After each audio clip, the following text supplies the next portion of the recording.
Je suis toi, je sais. Et c'est tellement embarrassant. Bonjour à toutes et à tous, nous revoilà pour la critique de l'épisode 4 de The Boys, comme je vous avais pu le dire sur le débrief des 4 épisodes ou des 3 épisodes de Daredevil Born Again. On perd pas plus de temps, c'est parti, on est juste là pour débriefer cet épisode 4 qui m'a paru assez long et un petit peu décevant. On va en reparler. Bon, globalement pour moi, c'est clairement l'épisode le plus faible de cette saison 5. Bon alors, on a vu que 4 épisodes, hein, attention, ça veut pas dire que tout est loupé, hein, voilà. Mais voilà, tout simplement parce que selon moi, c'est un épisode qui fait du surplace, qui tombe un peu dans le syndrome de la série depuis 3 saisons à peu près, qui consiste à aller chercher un MacGuffin, donc un enjeu important pour la suite de la série, et en fait on apprend que cet objet il est pas présent dans l'endroit où on doit aller, et qu'il est que quelqu'un d'autre le possède, et du coup ce qui fait qu'à la fin on n'a rien récupéré et on s'est tapé presque un épisode pour rien. Je caricature, j'exagère en disant ça, mais c'est un peu l'effet que je ressens après avoir vu cet épisode 4, qui n'est pas mauvais encore une fois, il y a des très très bonnes choses dedans, mais qui me paraît quand même un peu conventionnel. Un peu un épisode un peu inutile, qui n'a pas fait avancer les boys dans leur enjeu de vouloir retrouver ce composé V1. Alors après du côté de Homelander et de Soldier Boy, c'est plus compliqué, c'est plus complexe, c'est plus ambigu. Pour moi l'épisode commence par le réveil de Ryan. Alors je vais pas avoir grand chose à dire, lié au fait qu'il s'est fait défoncer la gueule par le Homelander, qu'il est encore amoché, hein. Et en fait ce qui est drôle depuis 2-3 bonnes saisons, c'est cette idée que en fait, Eric Kripke et même tous les showrunners veut dresser un portrait assez particulier de la famille et de l'héritage de la famille dans The Boys. En fait, c'est une construction d'héritage un peu chaotique. Et on le voit à travers la relation entre Ryan et Butcher. Et en fait, encore une fois, ça va jouer et va y avoir toute cette construction familiale qui est vraiment intéressante dans cette série, qui est plutôt bien développée. Car en fait, chacun a un point de vue différent, quoi, que ce soit Ryan, Butcher, Ryan Homelander, etc. C'est vraiment pas mal. Et en fait, cette idée de famille chaotique se confirme entre cette forme de dialogue de sourds entre Butcher et Ryan, où en plus il va faire un énorme spoil sur l'Empire contre-attaque, donc ça c'est une référence. Alors dans cet épisode il y a plusieurs références de tout, de Walking Dead, de Last of Us, etc. Et on a aussi pour Star Wars, bon ça sert pas à grand chose, et oui on va voir cette espèce d'indépendance que va prendre Ryan.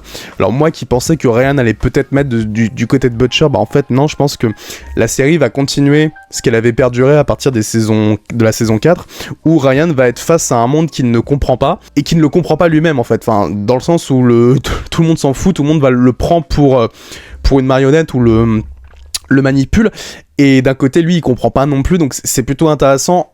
Qu'est-ce que va apporter le personnage et où il va amener? Est-ce qu'il va devenir un futur Homelander? Est-ce qu'il va devenir un futur fou furieux?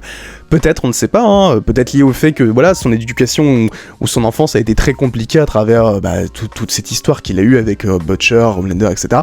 Tout dépend, ça reste intéressant à voir pour la suite. Et voilà, toute l'intrigue de cet épisode va être construite autour de cette recherche d'un composant restant du composé V1, j'espère que j'ai été assez précis et assez clair dans ce que j'ai dit, ou une forme, ou quelque chose qui prouve qu'il reste encore du composé V1 dans cette espèce de lieu qui s'appelle Fort Harmony, je crois. C'est un espèce de vieil hôpital, et du coup les boys vont tenter de retrouver un signe ou quelque chose qui prouve qu'il reste du V1.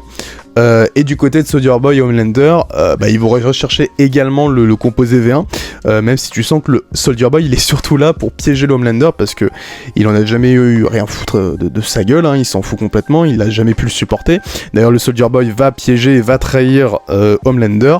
Ça c'était quand même, ça sentait venir, hein. Jamais il respectera son fils, il trouve toujours que c'est un pauvre minable. Ce qui est intéressant, c'est que l'épisode est construit sur 2 choses. Premièrement, la division des boys, c'est-à-dire que on sent que le groupe des boys ça va mal se finir. Est-ce que ça va suivre le comics? Peut-être. Ils vont mal finir par l'imprudence et la folie meurtrière de Butcher qu'il a depuis qu'il a ce putain de composé dans la tête, dans le crâne, et depuis que c'est le personnage de Kessler qui lui a pris complètement la tête, quoi. Vraiment, c'est devenu un fou furieux et un monstre. Et où en fait ça se confirme dans l'épisode où plus personne peut le saquer, tout le monde l'envoie chier. Connaissant la série et son côté un peu irrévérencieux et très sale gosse, je vois pas une happy ending pour ces personnages. Enfin, pas tous, peut-être Yui, peut-être, et Stella, mais pas pour Butcher. Lui, il va crever, on le sait. Il devait mourir depuis la saison 3, et non, lui il va mourir parce que, honnêtement, c'est un anti-héros, mais assez bien écrit, et ça reste quand même un monstre et un mec qui a fait énormément de saloperies. Alors certes, va y avoir cet affrontement entre membres des Boys lié à ce lieu, Fort Harmony, qui aura justement des capacités à donner des sens, je sais pas comment on pourrait dire ça, mais en fait des sens de haine et de violence sur toutes les personnes qui approchent les lieux. À l'image de Yui qui va balancer saloperie sur plusieurs personnages, sur plusieurs membres des Boys, sur la crème, sur Kimiko, etc. Ou encore le Homelander qui va balancer des vérités sur le Soldier Boy. Alors ça c'est la première fois que ça arrive, mais c'est parce qu'ils sont complètement manipulés et complètement bouffés par cette espèce d'oxygène ou de malédiction qui entoure ce lieu. Alors voilà, comme j'ai dit, c'est lié à cette espèce de composé V1 qui annihile toute forme de vie. Tous les animaux qui sont dans les parages sont en piteux état, ils sont dégueulasses, et en gros ils disent que les racines de ce composé sont restées dans les lieux, comme un peu dans The Last of Us. Alors voilà, comme je vous ai dit, il y a 2-3 références à The Last of Us ou à Walking Dead, donc voilà, les séries sont canons dans la série, elles existent, et du coup en fait chaque boys va se foutre sur la gueule en gros, jusqu'à ce que Frenchie arrive et va contrôler le Soldier Boy pour détruire l'origine de cette malédiction qui est liée en plus à Soldier Boy dans un certain sens avec le personnage de Queen. Et cette division va précipiter certains personnages vers leur finalité. La grande force de ce passage, c'est bien évidemment pour moi 2 personnages marquants. Premièrement, celui de Frenchie, qui devient le leader de cet épisode. Alors, c'est le seul mec qui n'est pas, comment je pourrais dire ça, qui n'est pas ensorcelé par ce lieu maudit qui est Fort Harmony. Alors il explique par le fait qu'il a une trop grosse dose, alors c'est vrai que là aussi c'est un peu tiré par les cheveux, mais il a une trop grosse dose de drogue qui s'est injectée durant toute sa vie, et du coup il est immunisé, si on peut dire ça comme ça. En gros il a une trop grosse dose de, je sais pas, de drogue dans le sang, de ce que j'ai pu comprendre, et du coup il ressent rien, il est immunisé, cette espèce de con. Donc voilà, c'est un peu tiré par les cheveux, mais voilà. En fait c'est le personnage qui tient le mieux dans cet épisode, parce que déjà c'est bien mieux de remettre ce personnage un peu secondaire sur les devants de la scène. Et le deuxième personnage pour moi qui est super important, et qui aura droit à une forme de rédemption, même si je trouve que c'est pas totalement parfait, c'est bien celui de Soldier Boy. Lié à son traumatisme par rapport à son frère dont on apprend qu'il lui aussi a été injecté au V1, et il y a cette espèce de dualité avec son frère. Alors je trouve que malheureusement c'est un peu vite fait balancé comme ça, c'est trop rapide, mais le personnage apporte une facette qu'on ne connaissait pas sur lui, c'est plutôt intéressant et ça gagne en profondeur. On humanise le personnage quand même, un personnage qui est quand même assez brut de décoffrage, assez brutal. Alors attendons de voir où va aller ce personnage dans les épisodes suivants. Est-ce qu'il va rester avec les 7 ou pas, j'en ai aucune idée, mais on le retrouve à la fin, perdu, déboussolé. Alors il y a une vanne comme quoi le Homelander lui, mais attends, mais tu pleures, truc qu'on n'aurait jamais pu voir du Soldier Boy, qui pourrait penser que pleurer c'est un truc de flippette, de fiotte, hein, comme il sait si bien le dire. Le mec il va traiter n'importe quel mec de fiotte du moment qu'il a pas les mêmes valeurs que lui. Et c'est vrai que là on voit un personnage complètement différent, complètement déboussolé, complètement perdu. Peut-être qu'il y a eu un changement de comportement en lui, j'ai hâte de voir qu'est-ce qui va se passer, parce que c'est un peu ça, c'est-à-dire que moi j'aime beaucoup le personnage du Soldier Boy parce que c'est un gros con, mais qui a un charisme de fou, il y a la voix de Jason Ackles, il y a son charisme, etc. J'adore ce mec. Le perso c'est un connard fini aussi.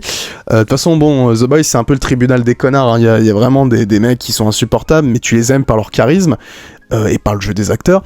Mais peut-être qu'on va avoir une forme de rédemption de la part de Soldier Boy, ça serait impressionnant, peut-être un Captain America moderne, on ne sait pas. Et on a aussi l'espèce de scène où le Soldier Boy, vu qu'il aime bien ça aussi, piège le Homelander dans une espèce de pièce avec de l'uranium qui fait qu'il blesse un peu le Homelander physiquement, mais pas plus que ça. Où Butcher justement le regarde et humilie encore une fois de plus le Homelander. Alors la scène est cool, mais tu sens qu'elle est vraiment là juste pour teaser une confrontation finale entre le Butcher et le Homelander. Et comme je vous ai dit, pour moi c'est pas cohérent parce que de base le Butcher, je sais pas comment je pourrais dire ça, mais lié à cette folie, lié à cette colère et cette vengeance, le mec il essaierait par tous les moyens d'ouvrir cette putain de porte pour l'en finir en fait. Je trouve pas ça très intéressant. Et là on va parler d'autre chose où là je disais que voilà il y avait des problèmes, il y avait des problématiques, mais il y avait quand même des passages intéressants. Et là on va parler d'un truc, alors là qui se passe pas à Fort Harmony, mais qui va se passer pour le personnage de Stella.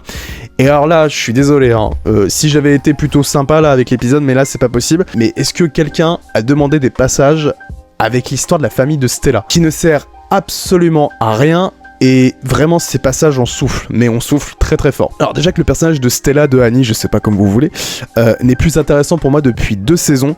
Pour moi, c'est vraiment l'archétype du personnage bisounours qui n'a aucun défaut, qui n'a aucun... Enfin voilà, pour moi, c'est vraiment un personnage un peu creux, un peu vide, un peu formaté. C'est vraiment la gentille des boys, avec le personnage de Yui, mais même lui, je trouvais qu'il avait un intérêt, une écriture intéressante. Stella, pour moi... Vraiment, elle sert à rien, hormis le fait que c'est un peu un Deus Ex Machina. C'est un peu la nana qui arrive à sauver les boys de situations un peu merdiques. Mais alors là, faire des passages entiers sur son père qui l'a abandonné ou qui n'était pas présente avec elle, et son espèce de trou du cul de frère qui est juste une espèce de vraiment de collabo comme pas possible, vraiment, je m'en fous et c'est pas intéressant. T'es pas intéressé par le personnage de Stella, et vraiment pour moi c'est plus de l'ennui, et on perd en rythme, on perd énormément en rythme. Avec des thématiques qui se répètent, parce que voilà, c'est une histoire de pourquoi je devrais protéger mes proches par rapport au personnage de Yui, son mec, etc. Vraiment, on s'ennuie, ça ne fait absolument pas avancer les enjeux, ça ne fait même pas développer le personnage de Stella qui n'en avait pas besoin. Et en plus, c'est extrêmement artificiel parce que je vous rappelle qu'à la fin de l'épisode 3, elle quitte les boys pour une raison qui me paraît un peu débile, parce qu'elle a failli voir Yui mourir et du coup, je sais pas, dans sa tête, elle a culpabilisé, bref. Et elle revient à la fin de l'épisode 4, donc il a même pas fallu un épisode pour qu'elle change d'avis. La nana, elle change d'avis comme de chemise, je sais pas, enfin vraiment, juste avec une pauvre conversation avec son père qu'elle connaît même pas. Je trouve ça vraiment bas de plafond, c'est vraiment nul. C'était vraiment pas pertinent. Je trouvais que la seule fois où le personnage de Stella était intéressante, c'était justement dans la saison 4, où elle avait déjà eu droit à une forme de remise en question qui était intéressante. Elle avait été capturée par un super polymorphe, je crois, qui lui permettait de prendre son apparence, et en gros on avait 2 Stella complètement différentes avec 2 caractères bien distincts, et ça consistait à remettre en question le personnage dans son ton très bisounours, dans son ton très girl power, dans son côté ouais tu fais la petite gentille, etc., des Seven, etc. Je trouvais que c'était super intéressant, ça remettait bien en question le personnage. Et en plus l'actrice, là aussi je trouve que l'actrice qui Erin Moriarty, je crois qu'elle s'appelle comme ça, je la trouve pas intéressante. Elle fait du surplace, c'est pas, voilà, enfin. Bon après c'est vrai que c'est compliqué quand tu passes d'acteurs comme Karl Urban, comme Anthony Starr, ou qui sont vraiment des dieux, les mecs quand ils jouent, ils sont impressionnants. C'est vrai que voilà, tu passes de ces mecs là, c'est un peu compliqué de sortir du lot après, mais même je trouve qu'il y a des actrices qui s'en sortent très très bien dans The Boys, comme l'actrice qui joue Firecracker ou je sais pas, Sister Sage, ou même Victoria Newman, mais elle vraiment, y a rien qui ressort. Et oui, donc ce passage dans la saison 4, c'était vraiment très intéressant, et voilà, ça remettait en question ce côté très énervant qu'elle pouvait avoir. Et donc oui, il y avait déjà eu cette espèce de passage où on développait le personnage de Stella, mais alors là pour moi ça n'avait aucun intérêt. Et alors je trouve encore moins une cohérence et un intérêt de faire ça en fin de saison et en fin de série. Pourquoi faire ça en fin de série alors que ça va? Bon, je dis pas que je suis ultra attaché à Starlight, je m'en branle un petit peu, je m'en fous.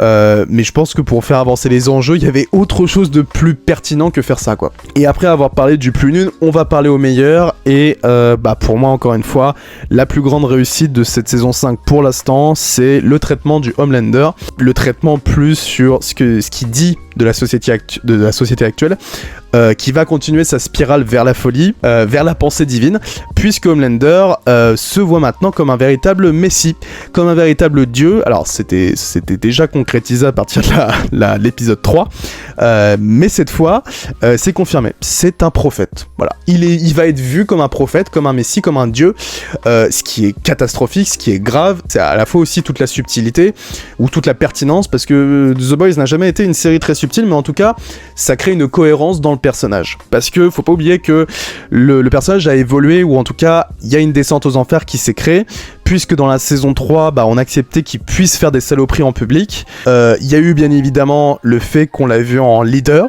c'est-à-dire qu'en presque vice-président à la fin de la saison 4, et dorénavant on le vénère, on le voit comme un dieu vivant, et en fait comment on va croire en une espèce de marionnette, en une espèce de produit de consommation, parce qu'il faut pas oublier que c'est ça, hein, c'est un espèce de Superman de produit de consommation, de marketing. Comment en fait ce produit et cet homme devient en fait tout simplement un dieu. Et l'intérêt se porte sur comment on va mener cette image de dieu, de divinité, de dieu vivant, en fait, sur les réseaux sociaux et par les médias. Et tout ça va être fait avec le personnage de All-Father, qui est le nouveau super, si on peut dire ça comme ça, ce fameux super qui va trouver enfin son importance dans la série, parce que je le voyais dans les premiers épisodes, je me suis dit ok, pourquoi pas, il a du bagou, il a de la classe, mais quelle est son importance qui est une satire des...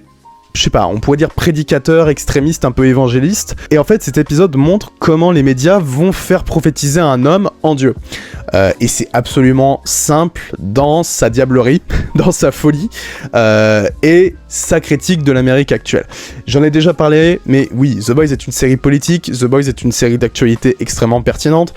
Parce que quand on voit des images et des vidéos comme ceux où on prophétise Donald Trump, on voit clairement que la réalité a dépassé la fiction, et c'est terrifiant de voir ça actuellement, surtout en 2026. Et ce qui est terrifiant aussi, c'est de voir qu'une série de super-héros, donc une série très fantaisiste, pas très réaliste, très barrée, si on peut dire ça comme ça, très underground, qui, voilà, on voit des mecs sortir des lasers de leurs yeux, il y a des gars qui volent, voilà, il y a des gars qui se sont défoncés la gueule, il y a des gens immortels, bref, une série de super-héros, des trucs dont on a un peu marre à cause de Marvel, et de voir une série donc aussi barrée et aussi peu réaliste soit aussi pertinente dans sa métaphore politique, je dis pas subtile, hein, je dis pertinente. Oui, ça fait froid dans le dos, parce que ça veut dire qu'en gros, la réalité a dépassé la fiction, et qu'une série aussi, comment je peux dire ça, aussi surréaliste, fait résonner des sujets d'actualité qui ne le sont pas, ou en tout cas qui ne veulent pas être, comment je peux dire ça, surréalistes, qui doivent être sérieux. Voilà, je peux prendre aussi l'exemple du personnage de All-Father, lié à cette idée de perfidie de l'église, dans un certain sens, de l'église religieuse, puisqu'il proclame une nouvelle église démocratique d'Amérique. Enfin, c'est complètement con et c'est complètement surréaliste, mais tu dis que ça pourrait arriver aux États-Unis, hein, c'est pas totalement faux. Et d'ailleurs, on explique aussi que la religion a ses parts de vice, alors au-delà de la pédophilie et tous les trucs qu'on connaît, mais il y a ce côté vicieux via l'argent aussi. Donc oui, je suis pas fan de l'épisode, mais ça promet du très très lourd, j'ai l'impression de dire ça depuis, depuis l'épisode 1, même si la série retombe dans ses travers depuis quelques saisons malheureusement, mais c'est toujours un plaisir de mater chaque épisode, attention, ça devient frustrant à la longue d'attendre épisode par épisode. Alors oui, en effet, c'est gâté, hein, parce qu'on se tape toujours des épisodes de 1h, 1h04. Et voilà, quelque chose qui me déplaît vraiment pas, c'est l'évolution du personnage de Homelander, assez folle. Où va-t-il aller ? Quelles sont ses limites ? Ça, c'est ce qu'on verra à la fin. Donc voilà de ce que j'ai pensé de cet épisode 4. Qu'avez-vous pensé de cet épisode ? Êtes-vous d'accord avec moi ou pas ? Dites-moi si j'ai manqué des choses. J'aurais pu parler d'autres choses, mais j'ai pas voulu faire trop long. Et même là, vous voyez que j'ai quand même fait plus de 20 minutes pour un simple épisode. Faites-moi savoir tout ça dans les commentaires. Et bah moi, je vous dis à très bientôt sur la chaîne pour autre chose. Peut-être la critique sur Michael, on verra. Merci encore et au revoir.